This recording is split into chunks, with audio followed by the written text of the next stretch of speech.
All right, welcome into another edition of Catching Up with Tommy Mack here on 1010XL's podcast platform, 1010XL.com, of course, on the World Wide Web and on the 1010XL app. Great to be here. Great to be alive. We are live on Facebook, 1010's page, my own as well, and Grammage will do a great job sharing all that footage out there to YouTube, 1010XL's YouTube channel. And, of course, all over other platforms, social media, et cetera, et cetera. My show brought to you by Team Tommy Mack, a group of businesses that I love endorsing, man. They do it right. They're always there when you need them. And when you do need them, they get it done the right way, the job, whatever it may be. Finding you real estate, finding you financing, finding you a place to eat, getting you carpet, getting you out of jail, getting you some hauling, if you got to get construction debris, what have you. I got a little bit of everything for everybody. So that is Team Tommy Mack. There's room for more, and there'll be more coming. So stay tuned for that. We'll talk about each of them individually a little bit later. Day 3 of training camp got kicked off today. I did miss yesterday, Thursday. I tell you, look, for the fans, it's great. It's because you get to see your players, and they're moving around, and they're doing a lot of stuff. Don't get me wrong. We'll get into the drills and all that, but after a while, it's like, come on, let's go. Let's get some competition going. A little team, I know they did one-on-ones today later in the practice. Dempsey and I had to leave early to get to Jaguars today, of course, hence the late start to today's show. But I'll be back out there tomorrow bright and early, man. I'm expecting a pretty competitive day. Before we go any further, let's welcome in my man, Grammage, to the show. What's up, Grammage? How you doing? Good morning, sir. I told you this in the hallway. Good morning. But your wedding invitation, huge hit in the McManus household. Love it. Huge hit. The girls were fawning over it, to be honest with you. They were like, wow, this is so sweet. So was the pic a fan favorite? Yes, absolutely. The photographer was not cheap, so I'm glad to hear the pic is being appreciated. The pic was fantastic. Yeah, no doubt about that. No, in all seriousness, everyone's told us how great the picture looks, so it's made us very happy with our photographer decision. Absolutely. She's based out of St. Augustine. She came up for the day. Nice. At the Cummer in their backyard, their gardens that they got back there. So we have a big picture of our engagement. Susan Michael did, a good friend of the family, and she had this old, she was on a farm, and this old, rusty pickup, and we were in front of it. We had a big old photo, sits in our bedroom. Fantastic. Hey, man, you can't take away those memories. No doubt about it. All right, day 3 training camp. Let's back up just a minute because once I got done on Tuesday with my podcast, the news hit. I mean, literally, I got done. The news hit that Tyson Campbell receives his contract extension. I got to admit, my first reaction was like, what is Shad laundering money over there? He's giving money away to guys. And I know everyone, well, wait a minute, he was ranked this, he was ranked that. Look, all I'm going to go is by first and foremost, congrats to Tyson and his family, man. Get all the money you can. There's no doubt about it. I don't know if I would have done the deal, and I know we're in this trend now. We got to, extend our guys. He's a good player. There's no doubt about it. But the best cornerback last year was not Campbell. It was Williams. Darius Williams was the number 1 corner over the entire course of the year. Now he's no longer there. Now, what are they paying for? Upside. I get it. You think he's going to be one of the top cornerbacks in the game. They're paying him like a top corner. I wouldn't call him a top corner right now, I don't think. I mean, look, year 2 was good. Year 1 wasn't that good. Year 2 was good. Year 3, he got hurt. So what are you going off of? You know what I mean? 2 years and 6 games. And you're going to make him the 6th highest paid corner in the league? Okay. I mean, again, happy for Tyson, but that was my first reaction. I'm like, what are you giving away money over there? All you have to do is hang around for long enough and you're going to be able to retire no matter what, right? But, hey, I know with that money comes expectations. So what do we expect? Tyson Campbell will be one of the top cornerbacks in the game. What do we expect out of Trevor? Trevor Lawrence to be one of the top quarterbacks in the game, right? When it all said and done at the end of the year with that kind of contract, Josh Allen, what am I expecting? I'm not expecting 2-3 years ago, prior to the last year. I'm not expecting those years. I'm expecting more like last year, more like the first year, wreaking havoc more times than not. 17 and a half sacks or more. Or more, but just, you know the difference. You know what I mean? Wreaking havoc, being in the backfield, causing problems. So sorry, I don't want to. That's all right. I want to share a quick thought on that. With talking about Josh is like, every coach loves to tell you how overrated sacks are. I don't like when they say that because I don't think sacks are overrated. Now, listen, does a guy that's not getting sacks necessarily mean he's not a good player? No. But if you are wreaking havoc and you are in the backfield, A, you're going to get sacks. They are going to come. And secondly, finishing the deal and getting a sack and causing the offense to lose 5 or 6 yards is a big deal. So it's in my mind. But how about how you get them? Because two of Josh's, he basically ran the quarterback out of bounds. Yeah. I mean, it was they're hustle plays. They count as sacks. It was behind the line, but he got flushed out, and he ran him down. He was the closest one to him. He gets the sack. And there's other sacks, too, where you're kind of getting blocked on the play, to be honest, and someone else penetrates. That can happen. So the QB escapes and kind of just runs into you. Right. That happens. But at the end of the day, it's 17.5 sacks. Yes. It's not, well, Josh, 2 of them were, just effort plays. So you really got 15.5. Sorry. No, they're 17.5. Because I'm sure there were other, if we were to go back and look through, I'm sure there were other plays where Trayvon or Roy or somebody else benefited from Josh's penetration. So it kind of balances out, I would say. That's how it goes. But to me, like, I get the sentiment when coaches say sacks are overrated, but in my opinion, it's like, no, closing the deal matters. It does matter. And by the way, 17.5 sacks matters. Yes. Hell yeah, it does. I think, I will say this. Hits to the QB matter a lot. 100%. Maybe more than sacks, but you're hitting the quarterback when you sack him for the most part. It's not saying hits where you really affect that QB, where he knows he's going to get hit every time he drops back. That's a tough thing for quarterbacks to overcome. It's not saying that it's not still good to get pressure, throw the QB off his spot, and mess up the play. That is obviously still beneficial to the defense. Right. But it's not as good to get after the quarterback. He runs away, throws it away. They live to see 2nd and 10. Right. Versus I get a sack, now it's 2nd and 15. No doubt. Absolutely. So I get what coaches are saying, and they're really saying statistics are overrated, I feel like, personally. Yeah, and I think they can be. I do think they can be. I think 100%. No disrespect to the nerdy people out there, but I think the nerds rely on stats, even if they don't know what they are. I agree. Because you can manipulate stats to make your case. You really could. You could manipulate a lot of different numbers to make your case. Time and positioning in the game matters. Yeah, is it a garbage time stat, or was it something that contributed to a win? Right. Like, okay, so let me ask you this. So sacks for the pass rushers. What about corners? Do we want picks? Is it passes defense? Or is it they're so afraid to go that way that you don't have hardly any stats? Yeah. Which one do you want? And which one makes you the best? Like, in that fashion, like rating, what because like the Diggs from Cowboys, he gave up a lot of touchdowns, but he gets a lot of picks. Yeah.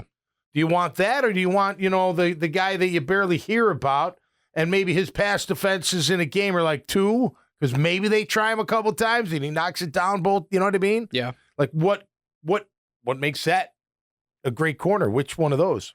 To me, I'd rather have the guy that you don't hear much from. And almost closes off one half of the field, or at least your best guy. Fair. Because I just think the way that corner is treated in a game versus a defensive end is different. Like, because a defensive end, they play defense, but it's almost an offensive position, if you get what I'm saying. Like, especially in pass rush, you're really attacking the offense. Mm-hmm. And the offensive line is trying to defend you. Correct. Versus a corner, like, I'm trying to keep my corner from getting smoked. Right. So if I am confident, like when Jalen Ramsey was Jalen Ramsey here in Jacksonville, and I knew that I could put Jalen Ramsey on DeAndre Hopkins against the Texans, and I wasn't worried, right? That type of advantage is crazy. So that would be for me, like, can your corner take out, or could not take out, but control their number one target? Yeah. Can they do that? I think Tyson, back to the Tyson thing, is somewhere in the middle of that. He's got potential to be a top corner. There's no doubt about that. Make no mistake about that. I just don't think he's shown that yet. I know people out there trying to defend him, look at his ray, all this stuff. The eye test says, he's good. He's just not top 6 like he just got paid. Well, right now, will he get there? Maybe. Is it probably Sauce Gardner is probably the best corner in the game right now? Yeah. Sauce is that kind of guy to where he didn't get a ton of picks, but his guy's never open. Right. Versus the Trevon Diggs is the opposite of that, right? I think Tyson is kind of in between that. Tyson does get beat sometimes, but he gets a decent amount of picks to make up for it. Right. But it's not like he's locking up his guy all the time or getting, 8 to 10 picks a year. This may not be fair, but if I'm going to pay my corner like that, give me at least Rasheed Mathis, because he was a hell of a player. You know what I mean? He could lock you down and pick you off. And when Rasheed had the ball in his hands, he returned it. Forget about it, man. You couldn't defend him. You took the words out of my mouth. He was like Ed Reed returning the ball. You can't. He would score. So, look, I think look again. You could look. I'm not bagging on the deal, right? They want to keep their young players, the core. They're hoping that he's going to keep ascending, just like they hope the rest of the guys are, right? But you better. You know what I mean? You really better. Like, it's funny. Trevor throws it. I made a joke to Campbell earlier today. I'm like, just think about it. Like, Trevor throws the 2 picks, and we'll talk about those. And people are probably sitting there going, see, that's why you don't pay him yet. You know what I mean? Because we're not sure yet. But take that out of your mind, because I don't feel that way whatsoever. But again, just back to Tyson. Congrats. I did think it was early, but you know what? It's great to be a Jaguar. There's no doubt about that. So you got an owner that believes in you, that wants to reward you, and now is going to demand results, which I think he should be, and he is doing just that. Pads come on next Tuesday.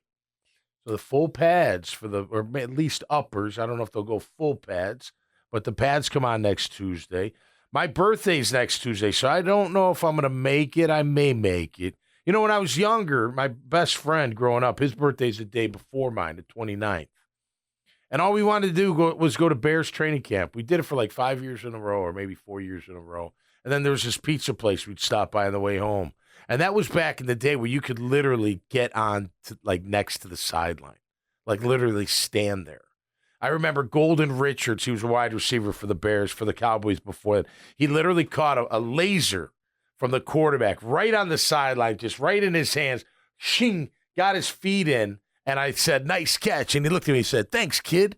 And I was like, this is, man, like you were right there. See Peyton right there. You see Noah Jackson was his guard. He had this big old belly. He'd walk. So you watch Walter Payton in camp? Oh, yeah. Well, he was like right there in front of you. Yeah. That's cool. You could really get down. You know, this is, now you're talking, early 80s. Yeah. 11, 12, 13, somewhere in that range. But, yeah, man, it was cool. So maybe, that'll bring back memories to go watch training camp on my birthday, and that'll be a good thing. We'll see how that goes. But, look, the pads will be interesting. Look, I tell you what, I watched the O-line again today. They were kind of near us, so I watched the tight ends, too. I'll get to them in a minute. They are working on and I feel like this is a theme for the whole team, because Josh Hines-Allen made the comment as well. They're trying to be very violent with their hands.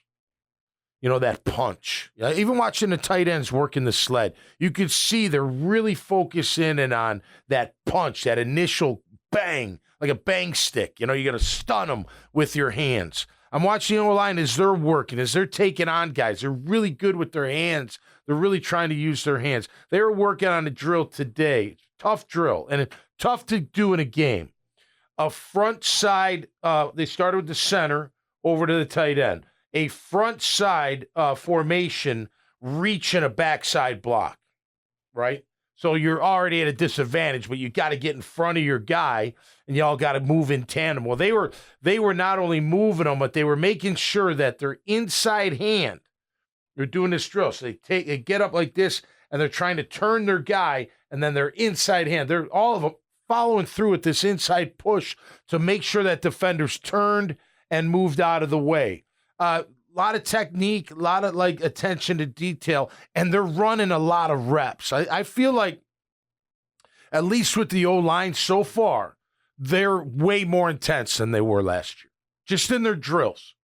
Not in the team, not in that, but just the stuff they're working on. I'm not just saying it to say it. I feel like as I've watched them twice now for a good bit, like 45 minutes each time, just watch it. I like watching them work. And I'm like, you know what? These guys, there's some intensity to this. I don't know if it'll translate. I'm hoping it will. But I do think it's being driven home. And you heard Doug Peterson say during the offseason, physicality, being more physical. I think that's a theme. I think they do believe they have to be more physical in order to be successful. So I think we'll see it. The pads will show us a little bit more. Of course, you got to be a little careful with the pads so nobody gets hurt. But I have liked what I've seen so far. Tomorrow should be good. So hopefully they do some more red zone. Look, I like the fact that, and we just heard Press Taylor talk about it. He talked about it before practice, but maybe that was yesterday. But first day out, he goes, look, typically we go first down, second down, and we work through it, and then we'll get to the red zone and then maybe goal line, and then that's our offensive, scripts for the day, for the practice. He goes, we scratch and went right to the red zone, which automatically ups the ante, right? They're putting you in a pressurized situation, and you got to figure shit out, right? I mean, you got to, at full speed, you got to make sure you know what you're doing. A couple guys didn't. I mean, Devin Lloyd did not a couple times. He was out of position. A couple guys were wide open. Trevor made some bad throws. I didn't see the throws yesterday, but heard about them verbatim from guys that did see him. He just threw it late. And there's 7 routes. So 7 routes, so you go up vertical, 45-degree angle to the outside, right? A post would be inside, a 7's to the outside. You got to put it up high, especially in the corner of the end zone. You can't throw it early, or you can't throw it late and behind, because the guy's just going to undercut it. That's all Andrew Wingard did. So I'm not worried about, everyone's freaking out. I saw where ESPN's like, oh, that's a demise. I would be more worried about the Darby interception, because to me that was him trying to fit it in and it didn't work, as opposed to this wasn't trying to fit it in. This was just making a bad throw. Like, I wouldn't expect him to make these throws, moving forward, because it's, you can't put it on the inside. You got to put it on the high and the outside. Now, with that being said, I've always said this about Trevor. He needs to be better with his ball placement on throws. Even on completions, the ball's not where it needs to be consistently enough. So he's got to work on that. But as far as how the interceptions happen, I'm not really worried about. Look, congrats to Wingard for making 2 great plays, right? I'm more happy for him than I am worried about Trevor throwing those underthrown balls, at least in my opinion. If he was confused, didn't see the backside safety, you know what I mean? Those kind of things, because that's the awareness that needs to change. That needs to be better for him. He's got to be better at that. Then I'd be like, oh, man, he's still doing the same dumb beep that he did last year. The picks by Dewey were not that. They were just bad throws. Does that make sense? Kind of? Yes. When would it be time to hit the panic button? If he doesn't have his stuff together by the preseason game, I'm going to not panic, but I'll be like, what in the heck is going on? Right? I mean, look, you're going into year 4. You need to see, you should be able to see everything. Everything. You should know everything, see everything. Should be like clockwork, especially with a big contract. Now you got to know it even more. I mean, it shouldn't need you that, but that's the deal. You got to live up to that contract. So, but no, I'm not. I'm happy for Wingard, because he's making a name for himself. He had another pick today in one-on-ones. You think of all the DBs they brought in. You'd think like he's the odd man out or close to it, but guess what? He's saying, nah, I'm here, man. I'm making plays. I'm here to make plays, and you put me in the right position, I'll do so. So he didn't go away, does he? No. He does not go away. And he survives coaches. A lot of players don't survive as many coaches as he survived. He's got to be the only guy that was like special teams guy, like dedicated starter, like had to earn a roster spot that lasted Marone, Meyer, every and time. Peterson. Yeah. Isn't that crazy? Yeah. That's unreal. Well, especially when you're not their guy. They didn't bring you in, but they, how they feel about Andrew Wingard. They gave him a nice deal last year, a nice extension. So, and I know a lot of people don't like him for whatever reason. He earned that, man. He earned every cent of that. Yeah, no, I like him. He talks a little bit too much for my liking, and he does close his eyes on a couple of hits. He's got to keep his eyes open and not tuck his head, but he's a good player. And look, again, I'm commending him because he's saying, no, man, I'm here to compete, right? If it's open competition, no depth chart, I'm not, it's not Savage. It's not whoever else. It's me. I'm going to be the guy. We'll see how that all shakes down. Look, the defense should be ahead of the offense, so I'm not going to worry about it. Let's see how tomorrow goes. I think people are just, there's that crowd like, see, I told you so. And then there's the other crowd. They're like, it's not a big deal. I'm more on the, it's not a big deal at this time. Well, what I would say to anyone that says, see, I told you after hearing about Trevor throwing picks in camp is it's like, did you expect him to never throw another interception in his life? Like he obviously was. You're not paying him because you think he's going to be the perfect quarterback. You're paying him because you think that Trevor at his best, and you believe this coaching staff can make him realize his best, makes him one of the best quarterbacks in football. Yep. That's why you paid him. Right. Because that's why you didn't pay Gardner Minshew, who had better numbers at certain points. Because Gardner Minshew at his very best was about where he was right then. Where he's going to be, right. And the team wasn't very good. Well, I'll echo what Mike Dempsey said. He's like, look, it's not a big deal, but you do want to see some Trevor ripping off practice after practice, being on fire. I agree. You do want that. You'd rather have that than the defense shutting them down. You have a bad practice, you throw 2 picks, whatever people are talking about. All right, next practice, kick their ass. Yeah, you got 4 touchdowns, no picks. You're feeling great. No big deal. If it continues, we'll deal with it. But I don't think it's going to be that big of a deal. It's not dissimilar from, and Mike has said this as well in his show, and I totally agree. It's not dissimilar from during the season. I'll live with you throwing 10, 15 interceptions. Maybe not 15, that'd be too high, but I'll live with you throwing 10 interceptions, but I need 30-plus touchdowns. Oh, yeah.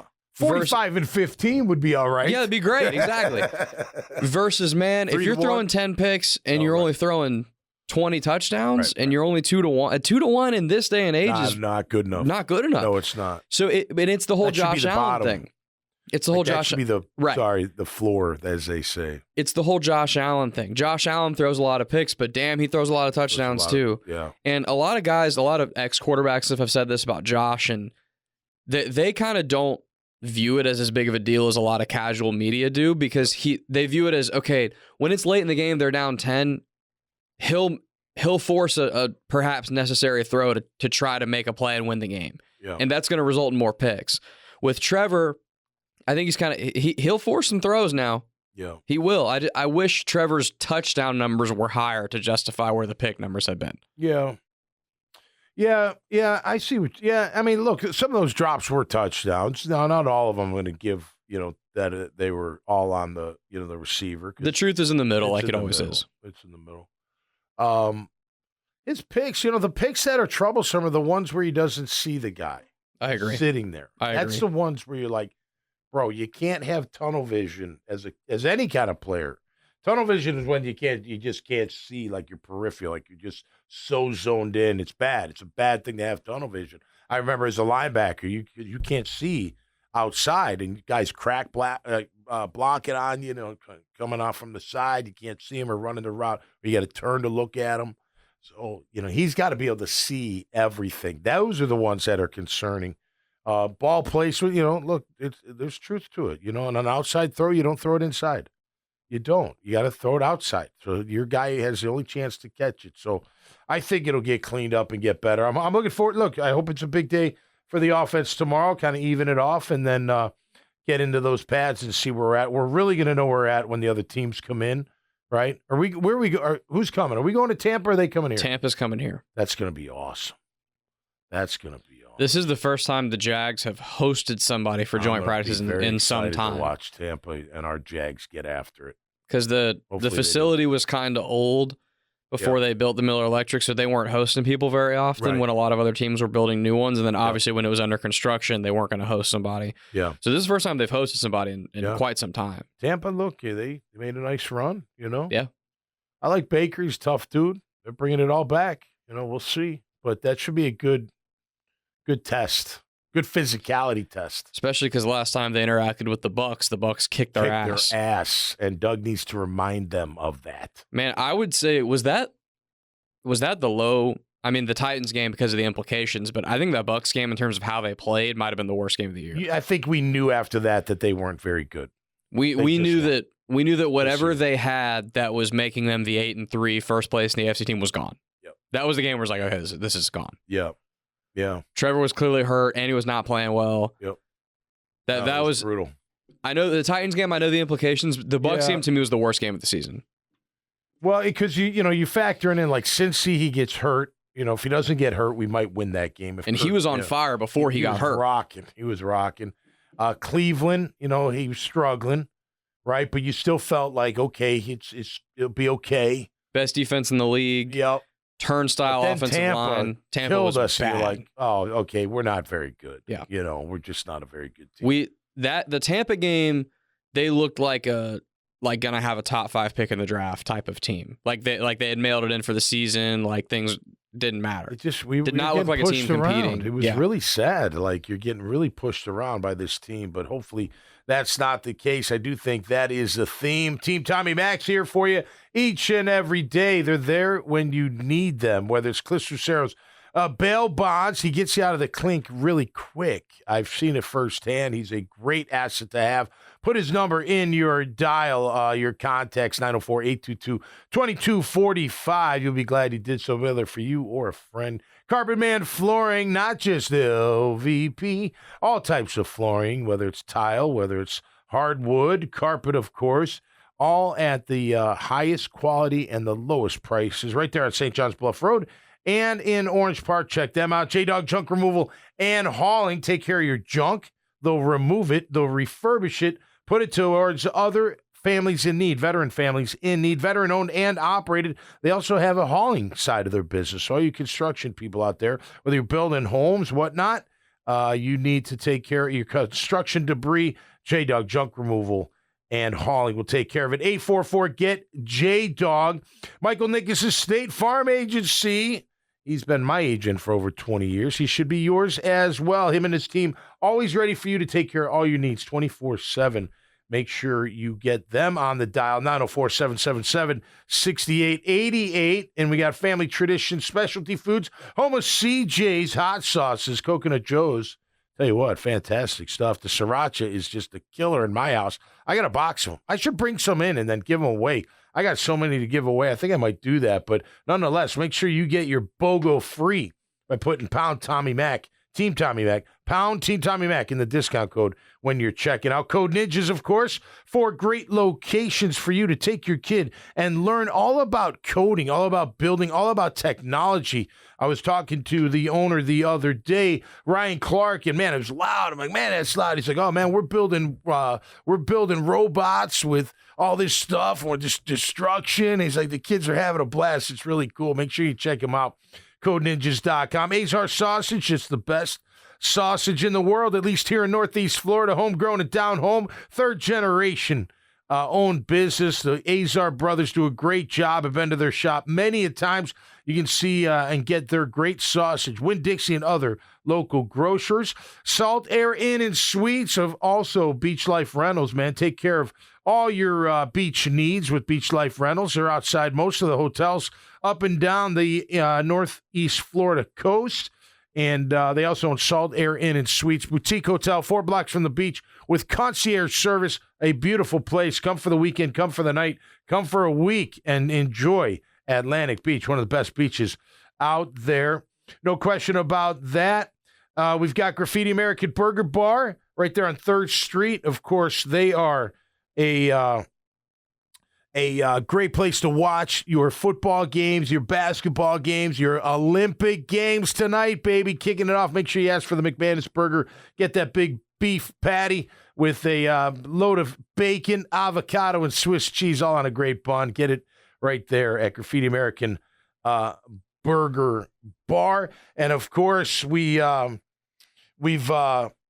got a brand new one, Newmark Phoenix Realty Group. Sorry, Grub. It's not Grub. It's Newmark Phoenix Realty Group. Known these guys for over 20 years. I used to be an industrial broker with them. We've remained friends over the years. Why? Because they're good people, and they get the job done. All your commercial real estate needs are taken care of at Newmark Phoenix. Make sure you give them a call, 904-399-5222. I'm talking all types of commercial, industrial, retail, office, even investments. They handle it all, even development. We'll handle it all for you, soup to nuts. Some of the best people I've known here in Jacksonville. Great to have all of them on board. And of course, 1010XL, part of the family here, and Team Tommy Mac. I am excited about Ryan Nielsen's defense. Very opportunistic so far. Very physical, very, fast forward, moving forward, dictating what you're going to do to that offense. I thought he'd be more of a screamer. He doesn't yell. He might yell in the meetings, and he might yell on occasion. I haven't been out there for every single practice, but I thought he was a little bit more vocal, but he's not. But I tell you what, they're responding very well. It's going to be interesting. I still think they've got things to work out as who's going to start where. I think Sam's still up for grabs in the base. I'm wondering what they do with Devin Lloyd. Now, granted, I really like Devin Lloyd. I think he's a star in the making. But man, the first day at least when they were in the red zone, he was a little lost in coverage, and just not counting. It's all math out there. And if you've ever played defense on any level, you know what I'm talking about. You're counting from the outside in, right? 3, 2, 1. They switch. Pre-snap, I might have 2. Well, motion might make him 3 on the other side or something like that. And then you got to adapt and then recount. And then he may come inside. It's kind of like a maze and a crossword puzzle at the same time. But if you calm down and focus on your numbers and on your, going from your progressions 3 to 2 to 1, you can get there. So I'd like to see him just rush off the edge, to be honest with you, on passing downs. I'd like to see him rush up the gut as well. He's very good at blitzing. But overall, I look, we got to see more, but I think we're going to see a much improved defense than we did last year. I think we're going to see a physical defense. I think we're going to see an opportunistic defense. And that's my kind of defense. I want those DBs up in the grills of those wide receivers, man, and seeing if they can press them and keep them, from getting any kind of free release. And I think look, Ryan said it, Coach Nielsen said it from the get-go, right? It's all based on his cornerback play, right? How they dictate his defense. So there's a lot of truth to that. I still think the rush comes before the coverage, but I know the coverage can help the rush all day long. And I think we're going to see that. I was over by the tight ends. We got some good-looking tight ends, man. These guys are monsters. Wait till you stand next to him. I mean, Farrell he's in great shape. He's big, physical. He may be the odd man out. I don't know. We don't know, right?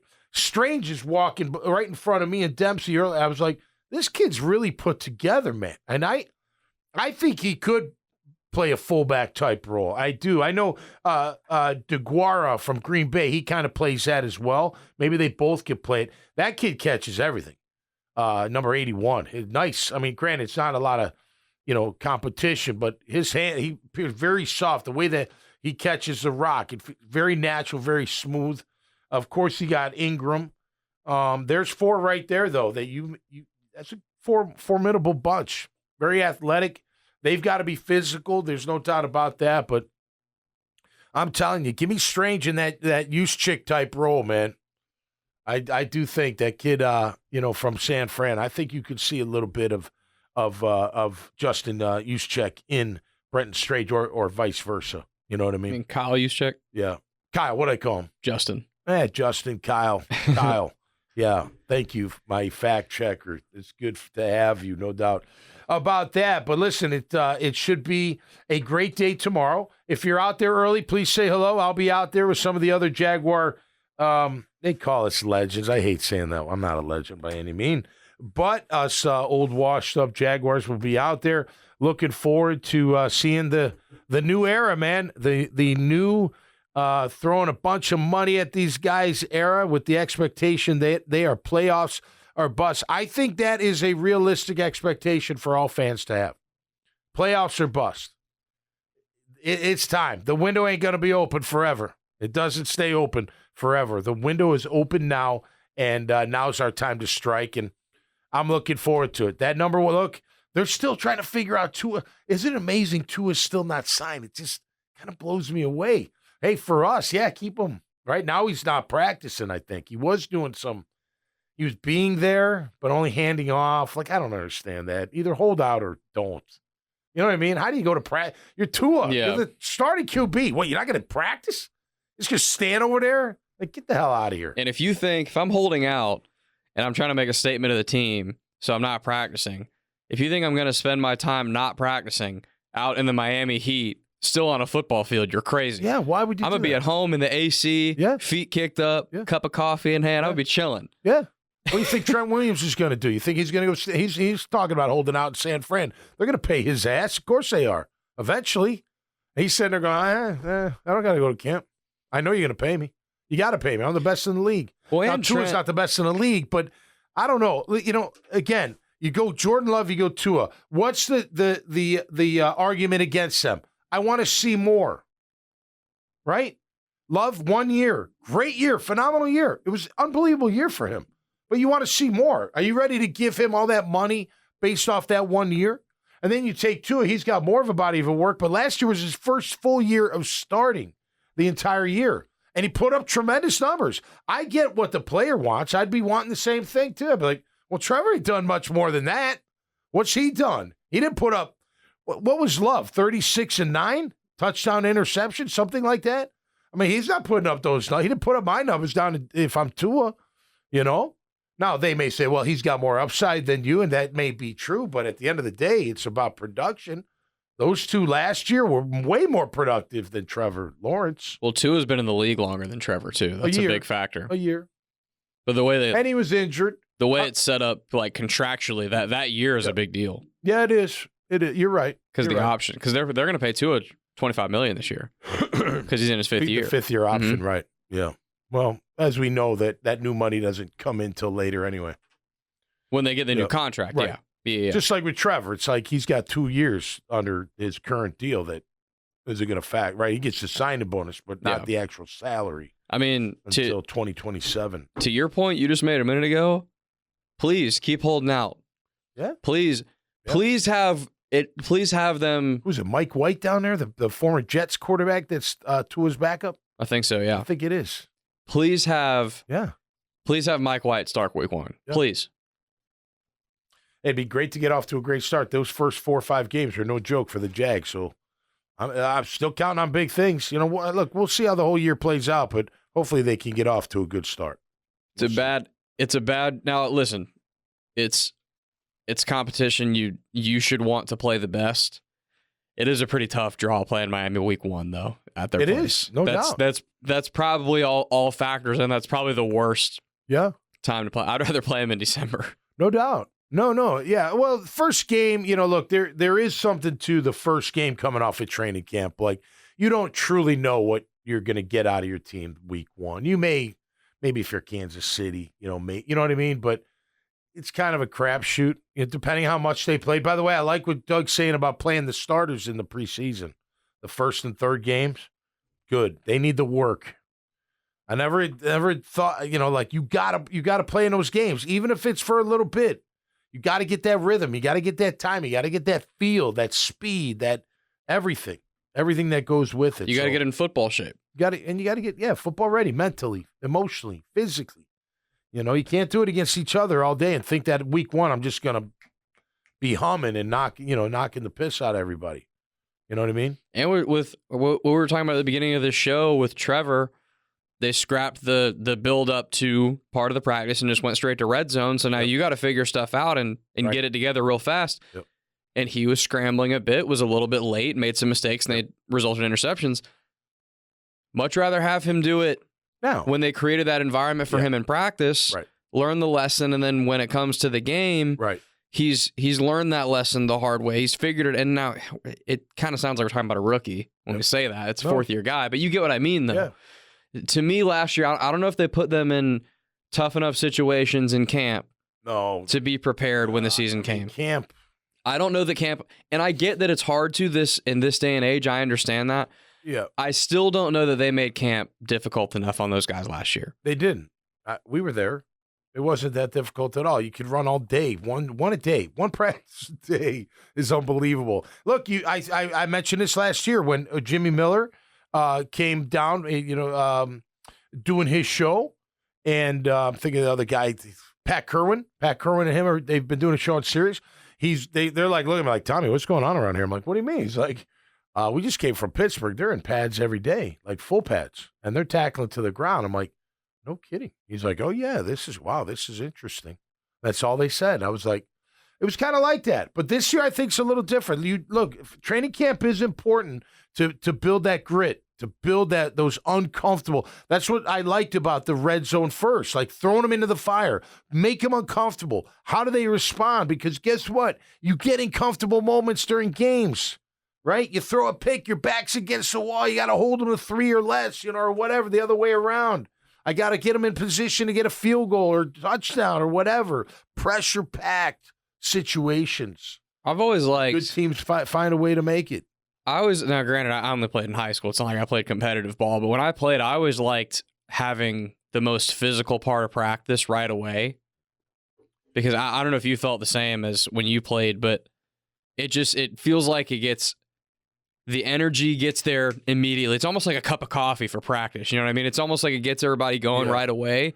And then as practice goes on, then you kind of dive into the other stuff. Yeah. Doug's practices typically kind of work the opposite way. They sort of work up to things. Yeah. I like the idea of right away red zone, right away board drill, right away. Yeah. I'm okay with that. There's something to having a goal line scrimmage at the end of practice and walking off the field. Like, I always love that, right? Because that's like full speed, tackling to the ground. We're going to go full. It's only going to be probably 6-9 plays, but we're going to do it. And I always like that. But I'll tell you this, that 9-on-7 drill I often mention, the inside run drill, they should do that early, every practice, and get everybody fired up because that's a physical drill. Like warm up. Yeah. Maybe go right into 9-on-7. That's the way we used to do it. We get our warm up, 5 periods, boom, 9-on-7, boom, blitz, special teams, team, 2-minute conditioning, out the door. And correct me if I'm wrong, but it feels like mentally it kind of lets everybody know, like, all right, we're here. Like, we're rocking, we're doing. Just, again, if you start with that, just 9-on-7, just hear me out, right? You start with that. Now you know what the expectation is. We need to be physical. We're becoming physical. We're getting really comfortable being physical against each other. You know what I mean? And then another team comes in, like Tampa, and then you're like, all right, we got to show that we're physical. Like, this is what we're building here. Because when it starts for real, we have to be what? Physical. You don't just turn it on. It's not like a light switch that you just turn it on. You got to, I think, especially for a team that's not known for being that physical, I think you build it during camp. And all it takes is a couple drills. That's all. And you're right. It sets the tone for the rest of the practice. And let's be honest here. It's one practice. It ain't that hard. I don't care how hot it is. I don't care how much you're moving. It's not that hard. When you know you don't have to come back for the second one, it must be like, I don't know, like the weight off. Like, you have to, what am I going to do? I'm going to have trouble staying awake in meetings is what's going to happen, and then you're done. I heard they're done at like 6, 7 o'clock at night. That's a beautiful thing. So you shouldn't be tired. You shouldn't be worn out that bad. You should have enough time to recover, especially if you do it the right way. And, look, you give it your all for that. I mean, that's what you voted for. Give it your all during that, that one practice. And hopefully you're banging enough where you're developing some grit, some toughness. And, look, we all know that, a big part of the game is mental. It's not just knowing what you're doing. It's mental toughness that really sets teams apart. So chew on that until next time. How about that? Next time you'll hear from me will be Tuesday. I'll be a year older, 54 years old. How about that, man? 5'4". I'm going to go see my mother. I know that. God bless her. Can you imagine having a birth this big head? I don't wish that. Did you decide it was Brian Urlacher year? I haven't yet. I don't know who I'm going with yet. I don't know. Urlacher's just too young for me. You know what I mean? It's got to be Urlacher, man. Think so? You're from Chicago, dude. I know. And he played middle linebacker. I know. And what are we doing? He's a Hall of Famer. This is obvious. It should be a no-brainer. And he's got hair now. Yeah, and he's got hair now. It should be a no-brainer. Maybe I'll figure it out by Tuesday. All right, y'all have a great weekend, all right? Thanks for tuning in to Catching Up with Tommy Mac podcast here on 1010XL's podcast platform, brought to you by our good friends at Team Tommy Mac. Hey, when I share this show, please go check out, because I tag every one of the Team Tommy Mac members. Just go click on their pages, see what they're all about. They'll be there for you when they are needed. Until next time, stay safe out there. Be cool. Go Jags, baby. And we'll see you next time right here on Catching Up with Tommy Mac.